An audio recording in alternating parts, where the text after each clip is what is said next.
నమస్తే, welcome to crunch TV. నేను మీ రిషిక. ఈరోజు స్పెషల్ అంశం మీద మీతో చర్చాంశం గురించి మాట్లాడడానికి మీ ముందుకు తీసుకొచ్చాము. ఈ గడిచిన సంవత్సర పాలనలో కాంగ్రెస్ ప్రభుత్వం తీరు ఎలా ఉంది, కాంగ్రెస్ ప్రభుత్వం పరిపాలన ఎలా ఉంది, సీఎం రేవంత్ రెడ్డి గారు చేపట్టిన ప్రతి సంక్షేమ పథకాలు కూడా ప్రజల్లోకి అందుతలేవని బీఆర్ఎస్ శ్రేణులు ఎప్పటికప్పుడు గుర్తు చేస్తూనే ఉన్నారు. ప్రతి సభలో రేవంత్ రెడ్డి గారు మేము ఇచ్చిన 6 గ్యారెంటీలు 1 బై 1 నెరవేరుస్తున్నామని చెప్పేసి ప్రతి విషయంలో కూడా రేవంత్ రెడ్డి గారు స్పష్టం చేస్తున్నారు. అలాగే మంత్రులు కూడా స్పష్టం చేస్తున్నారు. ఇక ఇందిరమ్మ ఇళ్ల విషయంలో 3500 చొప్పున ప్రతి నియోజకవర్గానికి కూడా అందిస్తామని పొంగులేటి శ్రీనివాస్ రెడ్డి గారు వెల్లడించిన సంగతి తెలిసిందే. మరి ఇంకా ఎందుకు అర్హులైన పేదలకు ఇల్లు అందడం లేదు? గడిచిన 100 రోజులలో వచ్చిన 100 రోజులలోనే 6 గ్యారెంటీలు ఖచ్చితంగా అమలు చేస్తామన్న సీఎం రేవంత్ రెడ్డి గారు ఇంకా ఎక్కడ ఉన్నారు అని చెప్పేసి ప్రతి ఒక్కరు ప్రశ్నిస్తూనే ఉన్నారు. ఇక రైతుల విషయంలో మోసం చేశారు, రైతు బంధు అన్నారు, రైతు రుణమాఫీ అన్నారు, 6 గ్యారెంటీలలో ఉచిత కరెంటు అన్నారు, గ్యాస్ కనెక్షన్ అన్నారు, మహిళలకు చేయూత అన్నారు, విద్యార్థి వృద్ధి అన్నారు. ఇవన్నీ కూడా ఎక్కడికి వెళ్ళాయి అని చెప్పేసి ప్రతి సభలో కానీ ప్రతి దాంట్లో కానీ బీఆర్ఎస్ శ్రేణులు కానీ ప్రశ్నిస్తున్నారు. మరి దీనన్నిటి కూడా మంత్రులు ఎందుకు ఇంకా సమాధానం చెప్పట్లేదు? అసలు అసెంబ్లీలో బట్టి విక్రమార్కకి తర్వాత హరీష్ రావు గారికి జరిగిన వాపోహాలు ఏంటి? అసలు దాని మీద చర్చాంశం మీద ఈరోజు మీ ముందుకు రావడం తీసుకొచ్చాం. ఇక బీఆర్ఎస్ పార్టీ నుంచి సీనియర్ నాయకులైనటువంటి శ్రీకాంత్ గౌడ్ గారు మనతో పాటు ఉన్నారు. అలాగే కాంగ్రెస్ పార్టీ సీనియర్ నాయకులైనటువంటి తేజవత్ వెంకట్ గారు మనతో పాటు ఉన్నారు. వీరిద్దరి మధ్య చర్చాంశం గురించి మాట్లాడదాం. ఒక రేట్ మరి చర్చాంశం మీద పాల్గొనడానికి మనతో పాటు వెంకట్ గారు ఉన్నారు. వారిని అడిగి తెలుసుకుందాం. నమస్తే అండి. నమస్కారం సార్. సార్, ఇప్పుడు అసెంబ్లీ సమావేశాలు నడుస్తున్నాయి. అలాగే నిన్న బట్టి విక్రమార్క గారికి అలాగే హరీష్ రావు గారికి కొన్ని మాటల మధ్య యుద్ధం జరిగింది. పెండింగ్ బిల్లులు అని చెప్పేసి కూడా బట్టి విక్రమార్క గారు అన్నారు. లేదు, అన్ని విధాలుగా క్లియర్ చేసి మరి మేము వెళ్ళిపోయామని చెప్పేసి కూడా హరీష్ రావు గారు అన్నారు. దీని మీద అసలు ఏం జరుగుతుంది అసెంబ్లీలో? ఇంకా 6 గ్యారెంటీలు ఎక్కడ పోయినాయని చెప్పేసి కూడా ప్రతి ప్రజలు కానీ ప్రతి బీఆర్ఎస్ శ్రేణులు కానీ అంటున్నారు. మరి దీని మీద మీరు ఏమంటారు? సరే, ఇప్పుడు ఫస్ట్ వాస్తవాలు మాట్లాడుకుందాం కొద్దిసేపు. చెప్పండి. ఇప్పుడు సర్పంచుల పదవి కాలం అయిపోయి దాదాపు సంవత్సరం కాలం అయిపోయింది. అవును. అంటే సర్పంచులకు పెండింగ్ బిల్లులు ఇచ్చింది మేము కాదు, వాళ్ళే. అంటే బకాయిలు ఉంచింది ఎవరు మరి? అది కూడా వాళ్ళే కదా. అవును. వాళ్ళు కూడా బకాయిలు ఉంచినప్పుడు ఇప్పుడు ఏమవుతుంది అంటే, ఇప్పుడు ఒక విషయం అయితే అర్థం చేసుకోవాలి సార్. ఇప్పుడు ప్రతిపక్షంలో ఉన్నాం కాబట్టి ఏది పడితే అది మాట్లాడతాం, వాస్తవాలకు దూరంగా మాట్లాడతాం అంటే కుదరదు. బకాయిల విషయానికి వచ్చినప్పుడు ప్రధానంగా ఏ పనులు చేస్తే ఎప్పుడైనా సరే పైసలు వచ్చిన తర్వాత సర్పంచ్ అనేటువంటి పనులు చేయాలి. గత ప్రభుత్వాలు 2014 కంటే ముందు అదే జరిగింది. కానీ వీళ్ళు ఏం చేసి వచ్చిన తర్వాత ముందుగా పనులు చేసుకోండి మీరు, తర్వాత ఎట్లాగో బిల్లు రిలీజ్ చేస్తామని చెప్పి కేవలం శాంక్షన్ లెటర్లు ఇచ్చి దాని ద్వారా వాళ్ళు పనులు చేపించుకునే ప్రయత్నం చేశారు. రైట్ వెంకట్ గారు ఒక్క నిమిషం ఆగండి. మీతో పాటు జాయిన్ అవ్వడానికి నల్లమస శ్రీకాంత్ గారు ఉన్నారు. వారిని అడిగి తీసుకుందాం కాల్లోకి. సార్, మీతో పాటు చర్చాంశంలో పాల్గొనడానికి తేజవత్ వెంకట్ గారు ఉన్నారు ఈరోజు. సో ఇప్పుడు గడిచిన 9.5 సుదీర్ఘ పాలనలో మీరు ఏం చెయ్యలేదు అని చెప్పేసి కూడా కాంగ్రెస్ శ్రేణులు అంటున్నారు. మరి దీన్ని ఎలా సమర్థించుకుంటారు? ఏం చేయకపోవడం అనేటువంటి తెలంగాణ అస్తిత్వ మూలాలలో పోతే తెలుస్తుందండి. కేసీఆర్ గారి యొక్క మార్క్ అనేటువంటిది ఏ విధంగా ఉంది, కేసీఆర్ యొక్క పరిపాలన ఏ విధంగా ఉంది, తను ప్రవేశపెట్టిన సంక్షేమ పథకాలు ఏ విధంగా ప్రజలు అనుభవించారు, ఈ రోజు ప్రజలు ఏ విధంగా బాధపడుతున్నారు. ఈ యొక్క అంశాలను గనక మనం మూలాలలో పోతే ఈ రోజు ఏదైతే కేసీఆర్ గారి యొక్క పరిపాలనలో రాష్ట్రం ఎంత సుభిక్షంగా ఉన్నది, రైతులు ఎంత సుభిక్షంగా ఉన్నారు, గర్భిణీ స్త్రీలు ఎవరైతే ఉన్నారో కేసీఆర్ కిట్ అందించడం ద్వారా పేద ముసలి ముదిగా సంబంధించిన తల్లులకు కంటి వెలుగు సంబంధించినటువంటిది అట్లాంటివి ప్రసాదించడం ద్వారా ఇలా రైతు వేదికలు అయితేంది, మెడికల్ కళాశాలలు అయితేంది, శ్మశాన వాటికలు అయితేంది, మిషన్ భగీరథ అయితేంది, మిషన్ కాకతీయ అయితేంది, లేకపోతే ఏదో కాళేశ్వరం సంబంధించిన ప్రాజెక్ట్ అయితేంది, ఐటీ హబ్బులు అయితేంది, లేకపోతే ఇక్కడ ఉండబడేటువంటి తెలంగాణ సంబంధించినటువంటి గురుకులాలు అయితేంది, ఇలా అనేకమైనటువంటి సంక్షేమ పథకాలు అనేటువంటిది ఇచ్చేసి ఇవాళ యావత్ 10 ఉమ్మడి ఉన్నటువంటి ఆ రోజున ఉన్నటువంటి 10 జిల్లాలను కాస్త విస్తృతపరచుకుని 33 జిల్లాలు చేసేసి తాండాలను గ్రామ పంచాయతీలు చేసేసి ఈ విధంగా పరిపాలన సౌలభ్యం కోసము విస్తృతమైనటువంటి సంస్కరణలు తీసుకొచ్చినటువంటి వ్యక్తి ఈ రోజు కేసీఆర్ గారు. ఒక్క నిమిషం శ్రీకాంత్ గారు, మీరు అన్నది వాస్తవం చూసుకుందాము. మరి ఇన్ని చేసిన సంక్షేమ పథకాలలో మరి తెలంగాణ ప్రజలు కేసీఆర్ గారిని ఎందుకు ఓటమి పాలు చేశారు? కేసీఆర్ గారి పైన ప్రేమ అనేటువంటిది ప్రజలకు ఎక్కడా తగ్గలేదు. కొంత స్థానికంగా ఉన్నటువంటిది. ఇప్పుడు తినగా గ్యారలు చేదైతే అని అంటారు కదా సార్, అదే పద్ధతులు ఏంటంటే కేసీఆర్ గారిని 10 ఏళ్ళు చూసిళ్ళు. 10 ఏళ్ళు చూసిన తర్వాత ఈ కాంగ్రెస్ ఇచ్చినటువంటి ఊకదంపుడు హామీలు ఏవైతే ఉన్నాయో, వీళ్ళు ప్రవేశపెట్టినటువంటి 6 గ్యారెంటీలు అనేటువంటిది ఏవైతే ఉన్నాయో, అదే విధంగా 420 కోట్ల హామీలు ఏవైతే ఇచ్చిల్లో, ఈ 420 హామీలు ఇస్తే కేసీఆర్ ఆల్రెడీ చేసిండు, ఇంకొంచెం ఈయన ఏమైనా చేయకపోతాడా? అనేటువంటి విధంగా వీళ్ళు దృష్టి మరల్చేటువంటి విధానంతో ఈ రోజు ప్రజలలోకి వచ్చేసి కాళేశ్వరం పైన ప్రాపగండ సృష్టించేసి ఇది కూలిపోతుంది, కాలిపోతుంది, క్రాక్స్ వచ్చింది అని చెప్పేసి ఒక ప్రాపగండ చేసేసి ఈ రోజు నేను అడుగుతాను, ఇవాళ కాంగ్రెస్ ప్రభుత్వాన్ని ఈ రోజు మూసీని సుందరీకరణ చేస్తామని చెప్పేసి అంటున్నారు కదా, మూసీ సుందరీకరణ చేసేసి దీంట్లో కాళేశ్వరం నీళ్ళని తీసుకొచ్చి పోతా అంటున్నారు. ఎక్కడి నుంచి తీసుకొచ్చి పోస్తారు? నీళ్ళు ఎక్కడి? ఒక్క నిమిషం శ్రీకాంత్ గారు, ఒక్క నిమిషం తేజ గారు మీరు చెప్పండి. శ్రీకాంత్ గారు అన్న మాటకి మీరు ఆన్సర్ చెప్పండి. తెలంగాణ రాష్ట్రంలో 10 సంవత్సరాల పాటు కేసీఆర్ గారు చేసిన అభివృద్ధి గురించి అన్న గారు చెప్పారు కదా. డెవలప్మెంట్ అనేది కంటిన్యూస్ ప్రాసెస్. 10 సంవత్సరాలు ఆ డెవలప్మెంట్ జరగాలన్న కారణం చేత తెలంగాణ సాధించుకున్నాం. ప్రధానంగా నీళ్లు, నిధులు, నియామకాలన్న 3 అజెండాలు దాంట్లో ప్రధాన అంశాలుగా మారాయి. సో మేమేమంటున్నాము, ఇన్ కేసు ఇంత డెవలప్ చేశాము, ఈ సంవత్సరం కాలంలో మీరేం చేయలేరు అన్న కారణం చేతనే ఇన్ కేసు ఆ స్టాండ్ మీద ఉండాలనుకుంటే గనక అసెంబ్లీలో ఆ విషయాల మీద చర్చ పెట్టుకుందాం, ఆ విషయాల మీద మాట్లాడుకుందాం. 10 సంవత్సరాలు జరిగిన అభివృద్ధి ఏందో మీరు చెప్పండి, ఈ సంవత్సరం కాలంలో ఏం జరిగిందో మేము చెప్తాము. ఈ అంశాల మీద మాట్లాడడం కోసమే కేసీఆర్ గారిని అసెంబ్లీకి ఆహ్వానిస్తున్నాం. కానీ ఆ అంశాల మీద మాట్లాడడానికి వాళ్ళు సిద్ధంగా లేరు. నిన్న హరీష్ రావు గారు అప్పుల గురించి మాట్లాడారు. మరి ఇవన్నీ చేయడానికి అప్పులు అయితే తెచ్చి ఉంటారు కదా. వెంకట్ గారు అప్పుల మీద ఎందుకు అయ్యానని కూడా ఒక క్లారిటీ అనేది హరీష్ రావు గారు ఇవ్వడం జరిగింది అసెంబ్లీలో. ఇప్పుడు దానికి కూడా రెవెన్యూ సృష్టి అని అంటున్నారు. ఆ రెవెన్యూ సృష్టి కనుక జరిగితే లాస్ట్ మూమెంట్ లో కూడా ఇప్పుడు అన్నగారికి నేను డైరెక్ట్ గా అడుగుతున్నా, మొన్నటి వరకు ఇచ్చిన ఇది రైతు బంధు ఏదైతే ఉందో అది రింగ్ రేట్ తాకట్టు పెట్టి వచ్చిన పైసలే కదా. అది 7,700 కోట్లు రింగ్ రేట్ తాకట్టు పెట్టి వచ్చిన పైసలు. అంతకుముందు ఏదో కొంత అభివృద్ధి పేరుతో ఏదో కేసీఆర్ గారి దగ్గర ఉంచుకున్న 2,000 కోట్లు ఉండే, అవి కూడా కోకపేట భూములు ఉంచుకొని పెట్టిన పైసలే కదా. ఇప్పుడు కాళేశ్వరం గురించి అంటున్నారు, మేడిగడ్డ గానీ, అన్నారం గానీ, సుందిల గానీ ఈ 3 బ్యారేజ్ లో నీళ్లు నిల్వ చేయొద్దని చెప్పి national dam safety authority report ఇచ్చుండే. ఆ రిపోర్ట్ ను బేస్ చేసుకుని మొన్న చుక్క నీళ్లు కూడా టీఎంసీ రూపంలో ఆపలే, అవన్నీ క్యూసెక్ రూపంలో కిందికి పోయినాయి. ఇవన్నీ వాస్తవాలు. సో దానికి బర్రె ఉంది అని చెప్పి మేమన్నామని చెప్పి మీరు చెప్పుకుంటే కాదు కదన్నా. ఇప్పుడు అన్నగారు వాళ్ళు డెవలప్మెంట్ రూపంలో చెప్పుకున్నప్పుడు మేము కూడా చెప్పుకోవాలి కదా. నేను ఒక మాట సూటిగా ప్రశ్నించదలుచుకున్నా. 21,000 కోట్ల వరకు మేము ఏది రైతు రుణమాఫీ చేసినాము. మీరు చెప్పండి, 10 సంవత్సరాల కాలంలో కేవలం 1 సంవత్సరంలోనే రైతుల కోసం ఇన్ని బడ్జెట్లు ఇంత పైసలు మీరు ఎప్పుడైనా రైతుల కోసం ఖర్చు చేసిరా? మరి రైతు సంక్షేమ ప్రభుత్వం మీరు అయినప్పుడు. సరే ఇంకో మాట చెప్తున్నా, గురుకుల అన్న నేను శ్రీకాంత్ ఒక్క మాట మిమ్మల్ని అడుగుతున్నా, మీరు చదువుకున్న వాళ్ళు బుద్ధిజీవులు, నేను డైరెక్ట్ అడుగుతున్నా అన్న, ఎప్పుడైనా ఇన్ని కాల చరిత్రలో గురుకులాలు ఎప్పుడైనా మన అద్దె భవనాల్లో పెట్టినామన్నా? అద్దె భవనాల్లో గురుకుల ఇంజనీరింగ్ పాత ఇంజనీరింగ్ కాలేజ్ ఎట్లుండే, వాటికి గ్రౌండ్స్ లో ఇంకేముండో దాంట్లో గురుకులాలు పెట్టి మీరు సొంతంగా గురుకుల భవనాలు కట్టి అక్కడ ఎస్టాబ్లిష్ చేస్తుంటే అప్పుడు మెచ్చుకునేటోళ్ళం కదన్నా. అద్దె భవనాల్లో పెట్టుకొని మొన్న దసరా మేము ఇవన్నీ చేయలేదని చెప్పేసి ఇలా కాంగ్రెస్ పార్టీకి ఇలా అధికారం ప్రజలు కట్టబెట్టిల్లు. మరి ఈ అద్దె భవనాలకు అద్దె కట్టేటువంటి పరిస్థితుల్లో కాంగ్రెస్ ప్రభుత్వం ఉందా? అదెందుకు కట్టట్లేదు కాంగ్రెస్ ప్రభుత్వం? ఎక్కడ కడుతున్నారు? 9 నెలల నుంచి గురుకుల సంబంధించినటువంటి భవనాలకు ఈ రోజున అద్దెలు కట్టట్లేరు అని చెప్పేసి వాళ్ళు సంఘంగా ఏర్పడి ఏదైతే దసరా హాలిడేస్ పోయించిన తర్వాత టీచర్లను గురుకుల సంబంధించిన విద్యార్థులను చెట్ల కింద కూర్చోబెట్టిన ప్రభుత్వం మీ ప్రభుత్వం కదా. ఈ రోజు గురుకులాలను ఎందుకు విసర్జనం అయిపోయినాయి? ఎక్కడైనా సరే గురుకులాలు చిన్న పిల్లలు చదువుకునే అంటే ప్రైమరీ సెకండరీ ఎడ్యుకేషన్ ఎప్పుడైనా సరే గ్రౌండ్స్ ని ఓరియంటేషన్ గా బేస్ చేసుకుని విద్యాలయాలు ఉంటాయి. గురుకుల భవనాలు ఎటువంటి మీకు తెలుసు కదా. ఎందుకంటే పాత ఇంజనీరింగ్ కాలేజ్ ఎవరైతే మూసేస్తున్నారో వాళ్ళు బీఆర్ఎస్ పార్టీలో చేరడం ద్వారా ఆటోమేటిక్ గా ఆ ఇంజనీరింగ్ కాలేజీలకు అద్దె చెల్లించే అవకాశాలు కల్పించారు. అది ఎవరి మిస్టేక్ అని చెప్పి మాట్లాడుకుందామా, లేకపోతే వాళ్ళని అద్దె చెల్లిస్తా అని చెప్పి చెల్లిస్తేనే మేము తాళాలు ఇస్తామని చెప్పి వాళ్ళు బెదిరించుకుంటూ ఇట్లా పోతే ఇది ఒక్కరోజు ఆగే ముచ్చట్నా? మరి ఇది కన్స్ట్రక్షన్ మిస్టేక్ కాదా? ఇది బేస్మెంట్ మిస్టేక్ కాదా? ఇదే మిస్టేక్ కాళేశ్వరంలో జరిగింది, ఇదే మిస్టేక్ విద్యుత్ లో జరిగింది, ఇదే కాళేశ్వరంలో మిస్టేక్స్ జరిగితే కాళేశ్వరం సంబంధించిన ప్రయోజనాలు ఎందుకు వాడుకుంటున్నారు ఈ రోజు? అన్న ఏం ప్రయోజనం జరిగింది? ఇప్పుడు మీరు కాళేశ్వరం ప్రయోజనాలు ఈ రోజు మల్లన్న సాగర్ కు వచ్చేటువంటి నీళ్ళు ఎక్కడి నుంచి తీసుకొస్తున్నారు?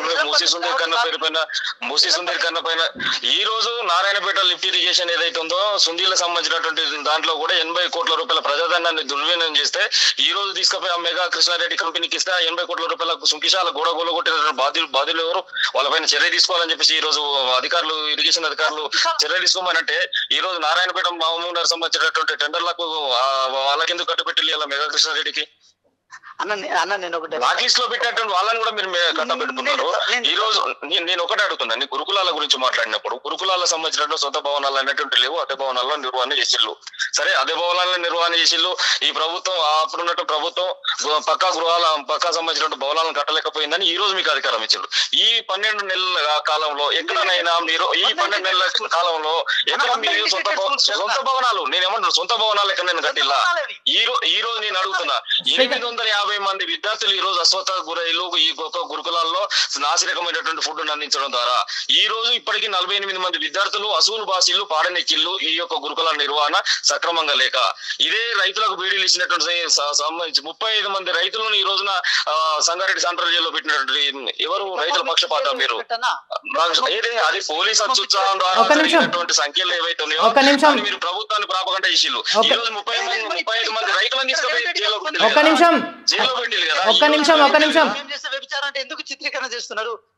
నేను అనేది ఒకటే లక్ష్మణ్ గారు ఏమంటున్నా, ఏదైతే మీరు రైతుల పక్షపాతం అంటుండే ఈ రోజు మీరు రుణమాఫీ చేసినామంటున్నారు, మీరు రుణమాఫీ ఎంతవరకు చేసిల్లు? సుమారు 40% కూడా రుణమాఫీ కాలే. ఇవాళ 2 పంటలు ఎండబెట్టేసి రైతుకు సంబంధించినటువంటి పెట్టుబడి సాయం మీరు చేయలేదు. నేను ఒక మాట అడుగుతున్నా వినండి, పూర్తిగా నేను మాట్లాడినా. నేను ఏమంటున్నా 7,500 పూర్తిగా వినండి కంప్లీట్. నేనేమంటున్నా 7,500 కోట్ల రూపాయల ఎగనామం పెట్టి రైతు పెట్టుబడిని ఎగనామం పెట్టి బోగస్ అనేటువంటి బోనస్ సంబంధించినటువంటి ఒక హామీ ఇచ్చేసి బోనస్ ద్వారా ఈ రాష్ట్రంలో ఎంత పంట పండింది? 1.75 లక్షల మెట్రిక్ టన్నులకు సంబంధించినటువంటి వరి ధాన్యం దిగుమతి అయితే మీరు ఇచ్చింది ఎంత? 14 లక్షల సంబంధించినటువంటి టన్నుల వరి ధాన్యానికి బోనస్ ఇచ్చేసి దానికి కేటాయించిన బడ్జెట్ ఎంత? 24 కోట్ల రూపాయలు. 24 కోట్ల రూపాయల సంబంధించిన బోనస్ అనేటువంటిది ఇచ్చేసి 7,500 కోట్ల రూపాయలు ఎగనామం పెట్టినామని చెప్పేసి మీరు రైతు పండుగలు చేసుకుంటున్నారా? దేనికోసం రైతు పండుగలు? 14 లక్షల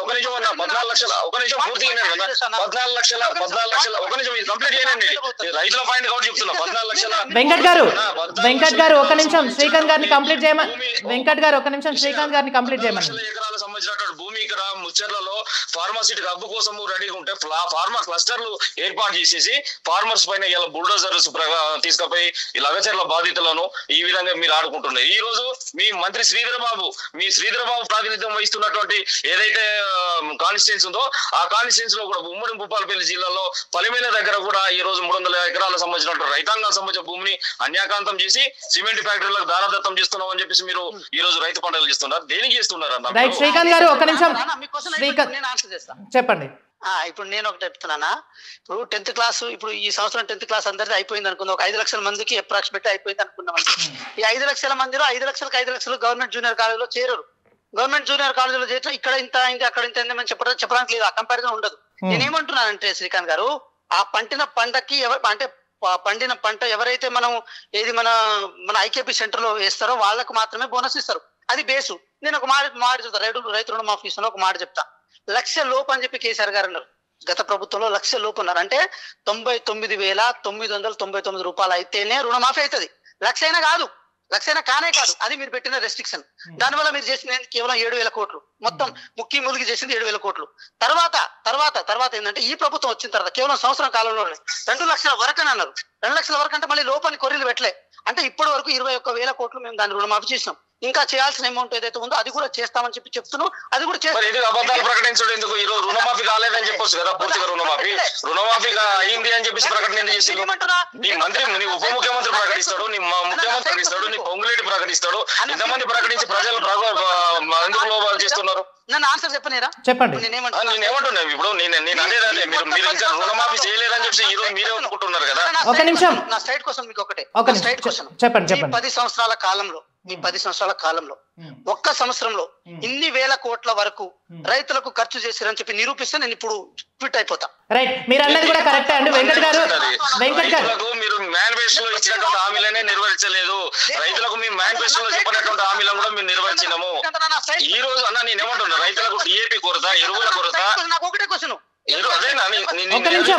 శ్రీకాంత్ గారు కూర్చోాలనుకున్నామో మేనిఫెస్టోలో ఉన్నటువంటి ప్రయోజనాలకు మీ రగనామం పలికిన మీ మేనిఫెస్టోలో తెలియనటువంటి హామీలు, చెప్పలేనటువంటి హామీలను కూడా తీసుకొచ్చినాము.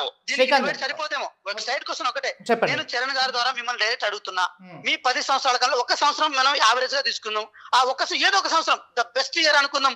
ఆ బెస్ట్ ఇయర్ లోనే ఇన్ని వేల కోట్లు మీరు రైతుల కోసం ఏది ఖర్చు చేస్తారని తెలిస్తే నేను ఇప్పుడే క్విట్ అయిపోతా. మీరు చెప్పినవన్నీ వాస్తవాన్ని నేను నమ్మేస్తాం. ఇక అంతే. ఇది ఎంతకంటే దాని లాగా సాగు ఇక భూ సేకరణ గురించి కానీ దాని మల్లన సాగర్ గురించి ఒక రైతు బంధు ఒకటి సరిపోతుంది. మీ యొక్క స్టేట్ క్వశ్చన్ కు ఒక రైతు బంధు ఒక్కటి సరిపోతుంది.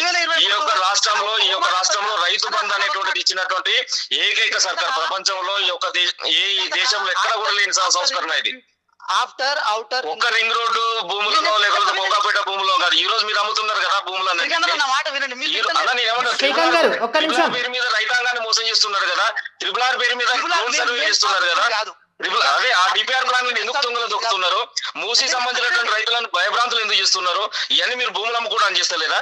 శ్రీకాంత్ గారు ఒక నిమిషం మీరు ఆగండి, నా మాట వినండి, చెప్పండి. నా మాట వినండి. ఇప్పుడు ORR భూముల తర్వాత అది బిడ్డింగ్ అయిపోతున్న తర్వాత ఆ డబ్బు డైరెక్ట్ రైతు బంధు కోసం ట్రాన్స్ఫర్ అయిన విషయం వాస్తవం. ఇది మనం ఒప్పుకున్నాం. ప్రభుత్వం ఖజానాకి ఏ రకంగానే రావచ్చు, ప్రభుత్వ ఖజానాకు ఆదాయం రూపంలో ప్రభుత్వం సంబంధించినటువంటి భూముల వేలం ద్వారా రావచ్చు. ఏ రకంగా జరిగిన ప్రయోజనం అల్టిమేట్ రైతులకు జరగాలి. శ్రీకాంత్ గారు ఏం చేసామని అడుగుతున్నా నేను. శ్రీకాంత్ గారు ఒక్క నిమిషం, అడుగుతున్నా నేను. శ్రీకాంత్ గారు ఒక్క నిమిషం మీరు ఆగండి. నా ఎరువులను ఎందుకు అందుబాటులో పెట్టట్లేవని అంటున్నా. శ్రీకాంత్ గారు ఒక్క నిమిషం. బోనస్ అనేటువంటి బోనస్ ఇచ్చేసి నేను దీని చేసిన అని చెప్పేసి చెప్పుకునేటువంటి విధానంతో ఎందుకు శ్రీకారం చుడుతున్నారు మీరు అబద్ధాలకు? శ్రీకాంత్ గారు మీరు ఒక్క నిమిషం ఆగండి. శ్రీకాంత్ గారు మీరు చెప్పండి. శ్రీకాంత్ గారు అడిగిన క్వశ్చన్ కి వెంకట్ గారు మీరు ఆన్సర్ చెప్పండి. చెప్పిన తర్వాతనే శ్రీకాంత్ మీరు తర్వాత అడగండి. నేనేమంటున్నా, మనం హెల్తీ డిస్కషన్ జరగాలి, తప్పేముంది. సరే, నేను వెంకట్ గారు నేను ఒకటి క్వశ్చన్ మిమ్మల్ని వేస్తున్నాను. ఒకవేళ నిజంగా మీరు 100% రుణమాఫీ అయితే రైతులు ఇంకా ఎందుకు మీడియా ముందుకు వచ్చి చెప్తున్నారు, రైతులు ఇంకా ఎందుకు ఆత్మహత్యలు చేసుకుంటున్నారు? 2 లక్షల రుణమాఫీ చెప్పండి. లేదు, నేనేమంటున్నా 2 లక్షల వరకు అయితే 2 లక్షల లోపు ఆ అమౌంట్ అదైంది వరకు కావాల్సిన అవసరం ఉంది. నేనేమంటున్నా శ్రీకాంత్ అన్నకి ఒక విషయం చెప్తున్నా. భూసేకరణ అనేది ఈ రోజు కొత్తగా కాంగ్రెస్ పార్టీ ప్రభుత్వం చేస్తుంది కాదు. అది దేశంలో ఎక్కడైనా సరే 2013 చట్టం ప్రకారం జరగాల్సిన ప్రక్రియ. గత ప్రభుత్వంలోనూ కూడా TSIACకో లేకపోతే ఫార్మాసిటీ ల్యాండ్స్ కోసమో, ఇరిగేషన్ అవసరాల కోసమో, మిగతా అవసరాల కోసమో, రోడ్ల కోసమో, దీనికోసం ప్రభుత్వం భూసేకరణ చేసింది. అవన్నీ వాస్తవాలు మన కళ్ళ ముందు ఉన్న విషయాలు. అవి మేమేమంటున్నాం, ఇన్ కేసు ఆ 2013 చట్టం ప్రకారం ప్రాపర్ కాంపెన్సేషన్, ప్రాపర్ రిహాబిలిటేషన్ ఇవ్వకుండా భూసేకరణ కనుక చేసి ఉంటే, మల్లన్న సాగర్ లాగా మేము కనుక చేసి ఉంటే, మీరు రైతుల పక్షాన ఉండి ముందు కొట్లాడే రైట్ మీకు ఉంటది. కానీ గ్రామ సభ జరగలే, భూసేకరణ జరగను లేదు. కేవలం చర్చలు జరుగుతున్న చోటనే ఒక చోట కుంపులు పెడితే ఇంకో చోట చలిగాచుకునే నేచర్ లో వెళ్ళడం ద్వారా ఏమవుతుందంటే, ఈ రోజు ప్రభుత్వంలో మేమే కొత్తగా వచ్చినట్టు, మీరు ఎప్పుడు ప్రభుత్వంలో రానట్టు కనుక బిహేవ్ చేస్తే తప్పు. ఎందుకు? సరే, ప్రభుత్వాలు అనేది ఉంటాయి పోతాయి, రాజకీయాల్లో ఓడలు బండ్లు అయితే బండ్లు ఓడతాయి. ఎల్లకాలం మేము ఉండాలని రూల్ లేదు కదా. మేము పోయినప్పుడు మీరైనా వస్తారేమో, మీరు వచ్చినప్పుడు మీకైనా కనీసం అర్థం చేసుకున్న ప్రతిపక్షం అయితే ఉండాలి కదా. కానీ మా కర్మ ఏంటంటే, మా దరిద్రం ఏంటంటే, మాకు అర్థం చేసుకున్న ప్రతిపక్షం దొరకలేదు. అదే వచ్చిన సావు. దానివల్ల మేము ఇంత ఇబ్బంది పడతాం తప్ప ఇక్కడ ఏం లేదు. చరణ్ గారు నేను ఏమంటున్నా, సో ఇన్ని జరిగిన అంశాలు లగచర్యలు తీసుకుని మిగతా ఇప్పుడు నిర్మల్లో ఇష్యూ జరిగి ఉండే, నిర్మల్లో ఇష్యూలో చాలా క్రిస్టల్ క్లియర్ గా ఆ డిజిటలైజేషన్ లో భాగంగా తలసాని శ్రీనివాస్ యాదవ్ గారు కుమారుడు, వాళ్ళ వయ్యంకుడు కుమారుడు, వీళ్ళిద్దరు కలిసి అక్కడ డిజిటలైజేషన్ ఏర్పాటు చేస్తే అక్కడ రైతులు కూడా బయటకు వచ్చారు. దాన్ని మేము రాజకీయ కోణంలో ఎందుకు ఆలోచించలే. మేము లాండ్ ఆర్డర్ సమస్యగా దాన్ని చిత్రీకరణ చేసే ప్రయత్నం చేసినాం. దాన్ని రాజకీయంగా వాడుకునే మేము ప్రయత్నం చేయలే. ఎందుకంటే ఏ ప్రభుత్వం అయినా సరే కొంతవరకు నెపోటిజం అనేది ఉంటుందన్న కారణం చేత మేము దాన్ని రచ్చలెక్కే ప్రయత్నం చేయలే. కానీ అయిన దానికి దానికి కాళ్ళు లెడ్డేసి ఏళ్ళు లెడ్డేసి ఇట్లా చేసుకుంటూ పోతే ఇక ప్రభుత్వానికి లేక ప్రతిపక్షానికి తెలంగాణలో మొత్తం తెలంగాణ అస్తిత్వాన్ని మొత్తం ధ్వంసం చేసే ప్రక్రియ ఎవరు మార్చమన్నారండి? ఈరోజు తెలంగాణ తల్లి అస్తిత్వాన్ని, తెలంగాణ తల్లి సంబంధించినటువంటి అస్తిత్వాన్ని మార్చుకుంటుంది. ఆ జిల్లాల పేర్లు మార్చితే స్వాగతిస్తే, PG పేరు ఉన్నటువంటి దాన్ని TS పెడితే స్వాగతిస్తే, ఒక మాట ప్రగతి భవన్ పూలే భవన్ అని చెప్పేసి పెడితే కూడా స్వాగతిస్తే, ఇలా తెలంగాణ అస్తిత్వానికి ఉన్నటువంటి తెలంగాణ బతుకమ్మను కూడా తీసేస్తే, ఆడబిడ్డల ప్రతీకం తీసేసినటువంటి వ్యక్తి ఎవరు? ఈ రోజు తెలంగాణ ఉద్యమంలో రైఫిల్ పట్టుకొని తిరిగినటువంటి, ఒక మాట నేనేమంటారు, రైఫిల్ పట్టుకొని తిరిగినటువంటి తెలంగాణ ఉద్యమంలో తిరిగినటువంటి వ్యక్తికి తెలంగాణ సామాజిక ఉద్యమాల గురించి, చారిత్రక ఉద్యమాల గురించి, ఇక్కడ ఉన్నటువంటి సాహిత్య ఉద్యమాల గురించి, ఇక్కడ ఉన్న కల్చర్ గురించి ఎట్లా తెలుస్తుంది? ఈ రోజు అవన్నీ తెలవక ఎందుకు మీలాంటి ఉద్యమకారులు ఏదైతే యూనివర్సిటీలో రణరంగం చేసినటువంటి మీరు ఎందుకు దాన్ని సపోర్ట్ ఇస్తున్నారు? ఈ రోజు తెలంగాణ ప్రతీక ఏంటిది? మరి ఇలా తెలంగాణ తల్లి చేతిలో ఉన్న బతుకమ్మ ఆడబిడ్డల ప్రతీక, దాన్ని ఇలా మాయం చేస్తే మీలాంటి వాళ్ళ నోర్లు ఎందుకు లేస్తలేవు?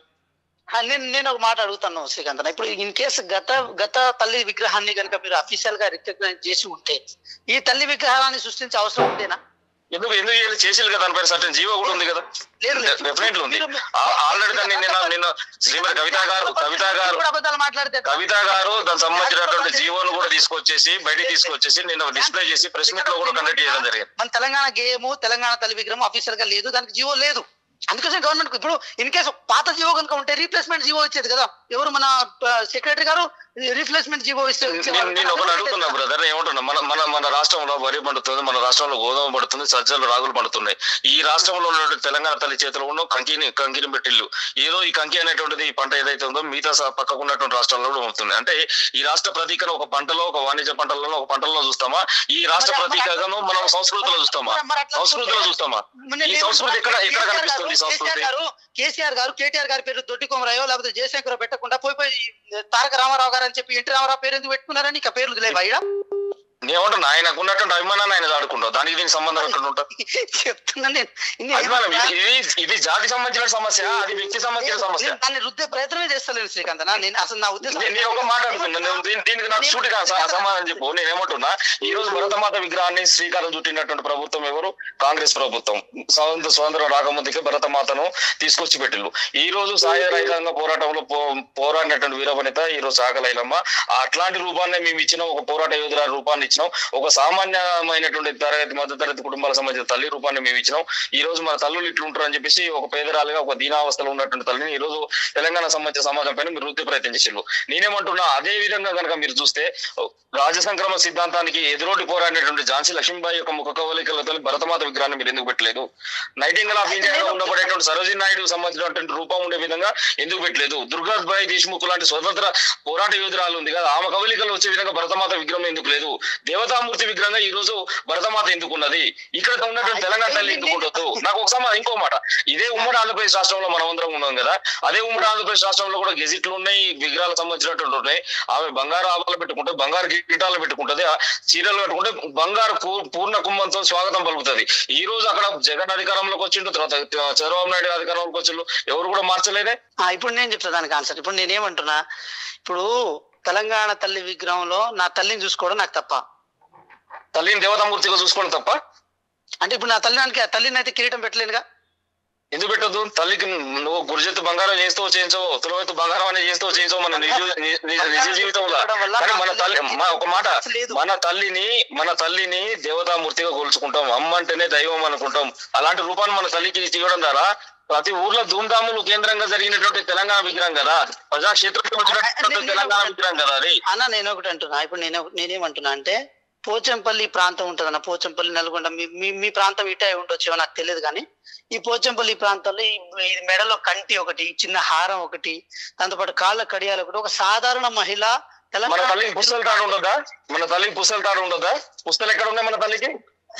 నేను చెప్తాను, మన తల్లి శుభం చేకూర్చే తల్లి కదా. శుభం చేకూర్చే తల్లి కుడికాలం ముందు పెడతారా, ఎడమకాలం ముందు పెడతా? ఎడమకాలం ఎందుకు ముందు ఉన్నది? అంటే మీరు శుభం కోరుకుంటున్నారా, అశుభం కోరుకుంటున్నారా? మన తల్లికి పుస్తలు ఎందుకు లేవు? ఒక నిమిషం నేనేమంటున్నా అంటే, ఇలా ప్రతి విషయాన్ని కనుక మనం ఇంటర్ప్రిట్ చేసుకుంటూ కనుక పోతే మాత్రం ఏ పనిని ముందు చేయలేం కదా. కనీసం గవర్నమెంట్ ఒక డిసిషన్ తీసుకున్న విచక్షణ. నేను అడుగుతున్నా బ్రదర్, నేను ఇది ఒకటే, మన తల్లికి పుస్తలు ఉండవా? గవర్నమెంట్ కి మన తల్లికి పుస్తలు ఉండవా? సూటి ప్రశ్న. పుస్తలు లేకుండా తల్లిని ఎట్లా ప్రొజెక్ట్ చేసాము? మన తల్లిని ఎడమకాలంలో ఎందుకు ప్రొజెక్ట్ చేసిండు? ఉద్యమ పిడికిళ్ళు, నేను ఏమడుతున్నా బ్రదర్, ఉద్యమ పిడికిళ్ళు ఏవైతే ఉన్నాయో మన తల్లికి పాదాల కింద ఉంటాయా? ఒకసారి ఆలోచించండి. రూపురేఖలు ఏ విధంగా ఉన్నాయి? సమయం చాలా తక్కువ ఉందండి. కాంగ్రెస్ తల్లిగా మేము గుర్తుంటాం. ఈ రోజు మా కేసులు కొత్త కాదు బ్రదర్, ఇప్పుడు మా కేసులు కొత్త కదా, 100 సంవత్సరాల కేసులు కొత్త కదా, ఉద్యమంలో పెట్టుకున్న వాళ్ళము. మీరు ఇంత ఆవేదన పడుతున్నారు, ఈ విషయంలో ఇంత ఆవేదన పడుతున్నారు. నేను ఒక మాట అడుగుతున్నాను, మేము సైకిల్ దొక్కే రోజుల్లో కూడా వెనకాల టీజీఆర్ రాసుకునేటోళ్ళు. టీజీఆర్ రాసుకోమని చెప్పి ఆ రోజు తెలంగాణ ఉద్యమాన్ని ఏది మొత్తం యాక్సిలేట్ చేసిన ఉద్యమం. ఎందుకంటే బండ్ల మీద వెనకాల టీజీ, పోలీసులు ఫోటో కొట్టినా కూడా టీజీ రాసుకునేటోళ్ళు. ఎందుకు?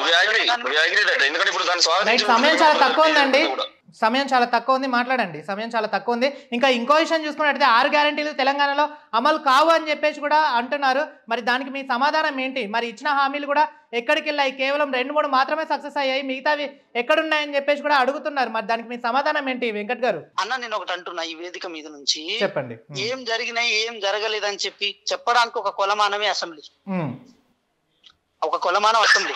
ఆ అసెంబ్లీలో ఒక ప్రతిపక్ష నేత వచ్చి మాట్లాడుతున్నప్పుడు దాని కాన్సన్ట్రేషన్ ఎక్కువ. ప్రతిపక్ష నేత గురించి మాట్లాడాలి. నేను ఒకటి అంటాను, ఈ రోజు కేటీఆర్ గారిని, హరీష్ రావు గారికి సమాధానం చెప్పలేని పరిస్థితుల్లో మీ ముఖ్యమంత్రులు ఉన్నారు. లగచర్ల రైతాంగం గురించి చర్చ లగచర్ల రైతాంగం గురించి ప్రజలకు కావాల్సినటువంటి లగచర్ల రైతాంగం గురించి చర్చ పెట్టమని చెప్పేసి పెడితే లగచర్లకు సంబంధించినటువంటిది మీకు చర్చ కాదు.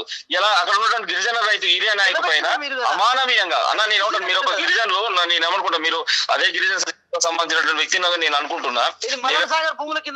నేనేమంటున్నా ఇవాళ ఈరియా నాయకు టుడీకో టెస్ట్ చేస్తే ఈపీజీ టెస్ట్ చేస్తే సంఖ్యలు పెట్టేసి గిరిజనులకు మీరు ఈ టెస్ట్ చేపిస్తారా? తప్పు, అది చాలా తప్పు. కనీసం ప్రజలకు సంబంధించినటువంటి చర్చలు కూడా వినండి అన్న, నేను చెప్తా వినండి. మొబైల్ కలెక్టర్ కట్టేటప్పుడు కింద అసైన్మెంట్ భూములు పోయినని చెప్పి కుయ్యో ముర్రని మొత్తుకుంటే కౌన్సిలర్ ని హత్య చేసిన సందర్భాలు ఉండే కదా. ఎవరు చేసిల్లది ఆ మాట నిరాధారమైన ఆరోపణలు చేయకూడదు. అసల గురించి మాట్లాడుకోవాల్సిన పరిస్థితులు ఉంటే కాలం మీద పడతారు శ్రీకాంత్ అన్న. నేను అదే అంటున్నా. సమయం చాలా తక్కువ ఉందండి. మీ ప్రభుత్వం విచారణ చేయండి. ఉండాల్సిన కేసీఆర్ గవర్నమెంట్ దాన్ని ఆగం చేసి దాన్ని ఒక్కటే మాట చెప్తాను. నేను రిపోర్ట్ ఇచ్చింది ఆర్బీఐ దివాలా తీసినటువంటి రాష్ట్రంగా ఇవాళ తెలంగాణ చేసిల్లు. హ్యాండ్ బుక్ ఆఫ్ స్టాటిస్టిక్స్ సంబంధించినటువంటి నివేదిక ఇవాళ ఆర్బీఐ ఇచ్చింది. ఇవాళ ఆర్బీఐ ఇచ్చింది అన్న, మీకు సమాధానం చెప్పాల్సిన పని లేదు. ఆర్బీఐ రిపోర్ట్ ఒకటి చదువుకుంటే కాంగ్రెస్ ప్రభుత్వం చేసినటువంటి ఏంది 12 నెలలు తెలిసిపోతుంది. 7 లక్షల కోట్ల అప్పులు అబద్ధం అని చెప్పి స్పష్టం చేసింది కదా. మీరు ఆటో డ్రైవర్ల అది వేషాలు వేసుకుని బయట తిరుగుతున్నారు. మీ వాళ్ళు ఆటో డ్రైవర్ల వేషాలు కాదన్న. 89 మంది ఆటో కార్మికులను పొట్టను పెట్టుకున్నటువంటి ప్రభుత్వం మీ ప్రభుత్వం కదా. అభయస్థం ధర 12,000 కూడా 12,000 రూపాయలు ఇస్తామని చెప్పి చెప్పింది కదా. అన్న నేనేమంటున్నా, అభయస్థం ధర 12,000 రూపాయలు మేము ఆర్థిక భృతి ఇస్తాము ఆటో డ్రైవర్లకు అని చెప్పేసి అన్నావు. మరి ఇలా అభయస్థం ధర 12,000 ఇలా ఆటో కార్మికులకు వచ్చినా. ఈ రాష్ట్రంలో 89 మంది సంబంధించినటువంటి ఆటో కార్మికులు ఆత్మహత్యలు చేసుకున్నారు. దీనికి కారణం ఎవరు? ప్రజా సమస్యలను తీసుకోవడం మా ప్రత్యక్షంగా మా బాధ్యత కదా. మాతా శిశు సంబంధించినటువంటి సంక్షేమంలో కూడా ఏదైతే నవజాత శిశువులు 38-39 మంది నవజాత శిశువులు చనిపోయిళ్ళు. ఎక్కడన్నా మీరు ఒక ఏదైతే కేసీఆర్ సంబంధించిన కిడ్స్ ఇచ్చిళ్ళు, న్యూట్రిషన్ ఫుడ్ ఇచ్చిళ్ళు, కనీసం అంగన్వాడీ కేంద్రాలకు పాలు పోలేనటువంటి పరిస్థితి ఇవ్వాల. ఎగ్ సంబంధించిన తప్పులు లేనటువంటి పరిస్థితి. ప్రజాక్షేత్రంలో జరుగుతున్న నిజాలు సమాజం నేనేమంటున్నా ఇదే విషయాలు అసెంబ్లీలో చర్చ జరిగితే నేను అదే అడుగుతున్నాను. ఇప్పుడు ప్రజా సంబంధించిన సమస్య కదా, రైతాంగ సమస్య. దాని గురించి ఎవరు అదే వాయిదా తీర్మానం పెట్టి వాయిదా తప్పించుకుపోయింది ఎవరు? రైతాంగం ఎక్కడో ఖమ్మంలో జరిగినటువంటి అత్యుత్సాహం, పోలీసు అత్యుత్సాహం జరగడం ద్వారా జరిగినటువంటిది మిర్చి రైతులకు జరిగినటువంటిది ఏదైతే ఉందో దాన్ని ప్రాపగండ చేసి చూపెట్టిల్లు. తప్పన్నా, అదే తప్పు. ఓకే అండి, సమయం అయిపోయింది. ఇక తెలంగాణ విషయంలో కూడా 6 గ్యారెంటీలు అమలు అవుతాయని మీరు అనుకుంటున్నారు. ఓకే వెంకట్ గారు, అది ఖచ్చితంగా అమలు చేయాలని కూడా శ్రీకాంత్ గారు వ్యక్తం చేస్తున్నారు. గెలిచేదండి మహారాష్ట్రలో ఆ పార్టీ గెలిచేది. ఇలా మహారాష్ట్ర ప్రజలు మరాఠీలు బుద్ధి చెప్పారు కదా అక్కడ కాంగ్రెస్ కి.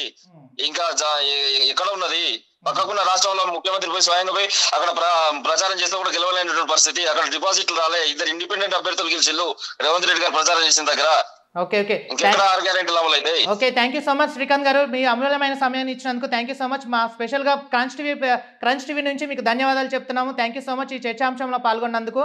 ఓకే రైట్, మరి చూసారు కదా ఈ చర్చాంశంలో ఖచ్చితంగా కూడా తెలంగాణలో 6 గ్యారెంటీలు అమలయ్యేదాకా మీ వెంట పడి మరి మేము సాధించుకుంటామని చెప్పేసి కూడా శ్రీకాంత్ గౌడ్ గారు అంటున్నారు. అలాగే అసెంబ్లీకి వస్తే ఖచ్చితంగా 6 గ్యారెంటీల విషయంలో కాదు అన్ని విధాలుగా కూడా మేము చెప్తామని చెప్పేసి కూడా వెంకట్ గారు అంటున్నారు. మరి అసెంబ్లీకి ఎందుకు రావట్లేదు కేసీఆర్ గారు అనేది ఒక చర్చాంశంగా మారిపోయింది. మరి నిజంగా ఈ జరుగుతున్న అసెంబ్లీకి కేసీఆర్ గారు ఖచ్చితంగా వస్తారా లేదా, తనదైన స్టైల్తో ఖచ్చితంగా అడుగుతారా లేదా అధికార పక్షాన్ని అనేది కూడా వేచి ఉండక తప్పదు. చూస్తూనే ఉండండి క్రంచ్ టీవీ.